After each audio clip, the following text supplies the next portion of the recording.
quiet. It's 7 minutes to midnight. No, but honestly, I just couldn't let this day end without at least one video during the week before the weekend starts, because I haven't released one since last Sunday. So that's why I would say let's make a chilled video, and what's better than a revisit. And I just had to do this one just before the Z2 Play gets released, because the Moto Z Play is still definitely a phone absolutely being worth it. And I will actually make a comparison with the Lenovo P2 and also between the Xiaomi Redmi Note 4 to cover the best phablets at around 5.5 inches that are very affordable. But in this video, I want to actually kinda already answer a different question, which would be, did we need or do we need a Moto Z2 Play the way it's getting released? I mean, with the smaller battery and the higher price tag, or is this one still absolutely legit? And that's why I would say I will do the same as the last few revisits. Go through my old pros and cons, see if anything's changed and if I have anything to add to that. So let's do this. First of all, design. What did I write? I wrote high quality build, and yes, this is still absolutely the case. It feels very sturdy. We have some nice curves all around, so it feels quite nice. It still feels a little bit wider than I would like to. For some reason, it feels quite bulky. Not because of the thickness or so, but just the overall maybe flat back and design in general. But the buttons are okay. Feedback is okay. Maybe a little bit click would have been nice, but everything's fine. Of course, the camera protrudes quite a lot. And there is still this, for example, available shell that I'm not the biggest fan of, because it makes the overall device even more so chunky. So I still actually prefer it without. Then I said the glass feels super nice, but I don't mean actually the one on the back, but the one on the front. Nice oleophobic coating, so all is good here. I also wrote fingerprint reader is reliable, and it is, because it still reacts super reliable. Pretty much every time, almost like 100%, and it's quite fast. Of course, there are better ones out there by now, but still. And what I like maybe even more so what I wrote down is fingerprint reader doubles as a power button. And yes, it does. I really like that feature. This is something that I would like to actually see on more devices. But the next point would be already the display. And I still have to say, even though it's not the newest device anymore and it was never a flagship device, this display knows to deliver, because there's a high quality panel, nice calibration, and yes, it may be just a 1080p display on 5.5 inches with AMOLED, which usually some people already say it needs a higher resolution, but I still don't see an issue with 1080p on that screen size, because Quad HD would have been nice, but it also would drain the battery more and the performance would suffer. And I still think that this device is still, in everyday to-day tasks, in the browser or in any app, absolutely sharp enough, because the quality still delivers. It is bright, viewing angles are stable. Yes, the calibration is more perfect, and for some people the calibration itself won't be the best, because I'm still not the biggest fan of this kind of limited tweaking, because all we have is standard and vibrant, and even vibrant isn't like extremely Samsung-like AMOLED, but still high quality display, and I fully respect it, and I would still, even with this, be completely satisfied as my own daily driver.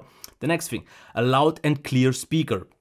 And even though it's just on the left, and I actually by now prefer a button firing one, because it can reflect through my hand, which it doesn't the way I hold my phones. This is not a problem, because it still is very loud, and it's still quite a good quality. Just feels like the sound is coming a lot from the left, so not really like a more surrounding effect, but it's fine, absolutely no problem.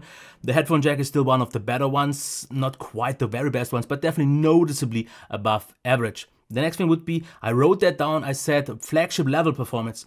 Okay, I maybe wouldn't go that far anymore these days, but still I have to say, it is such a nice everyday to-day task experience. As you can see, browsing works super smooth. And I would say like 99% of every average user will still be super satisfied. I actually would say no one really needs more than this performance, because everything is smooth. The multitasking is still absolutely strong, and it just knows to deliver. I almost had no hiccups due to the AMOLED display. It feels very buttery smooth, very like really nicely done, and very nicely optimized from Moto's side. So they definitely know what they're doing. And I still don't see anything wrong with this performance, absolutely not. But maybe even more impressive is the battery life and battery itself, because yes, this is a 3500 mAh battery. The Z2 Play unfortunately comes only with 3000, but I still think that this should be good, because I'm seeing here like 7, maybe 7.5 hours of screen time on mobile data, and even more so, like I think maybe like 10, maybe even on Wi-Fi. Something in between on mixed use. And I just have to say, this is still fantastic battery life.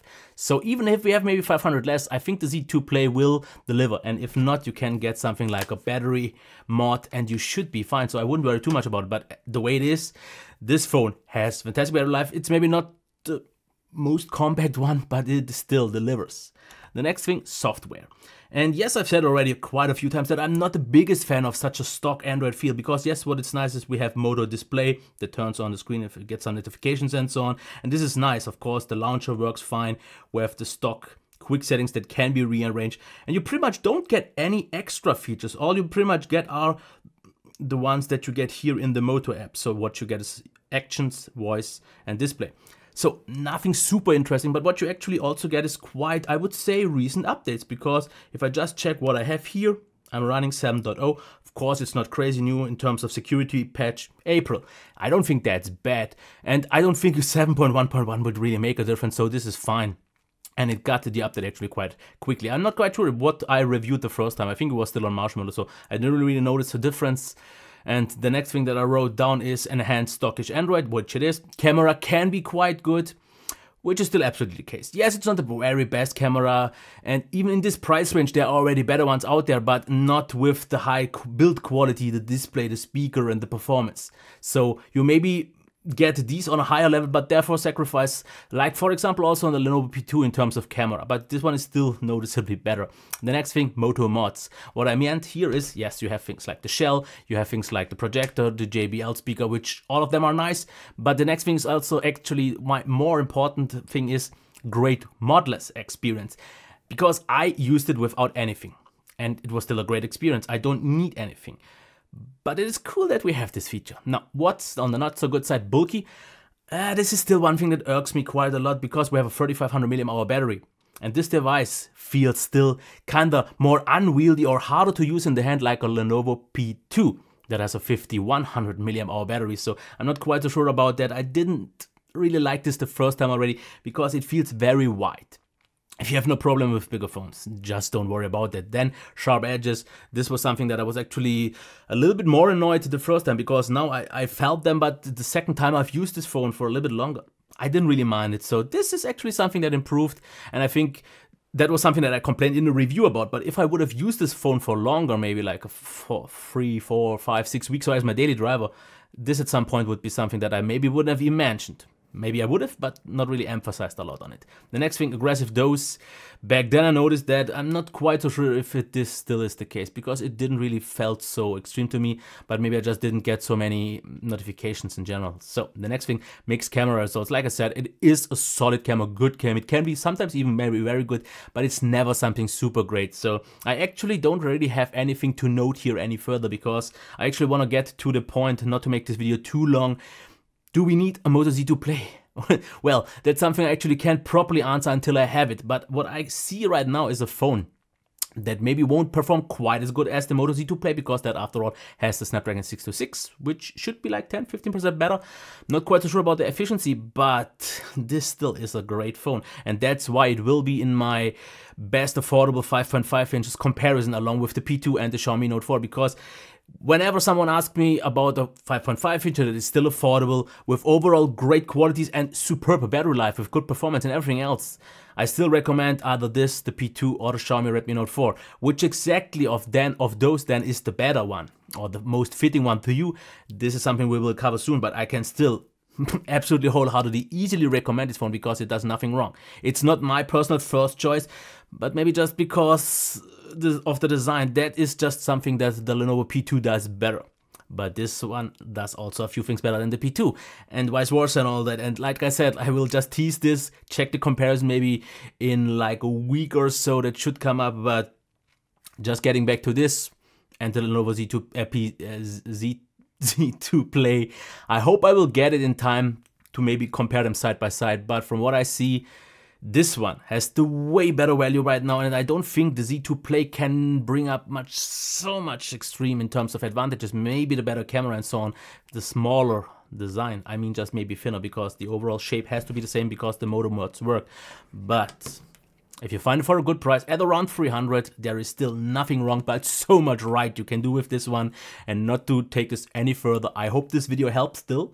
It's, yeah, a revisit, pretty much the same as always, so not really super structured, not really well thought through, more like a quick impromptu video, but maybe you enjoyed it. And if you did, thumbs up, subscription, and the comment down there below.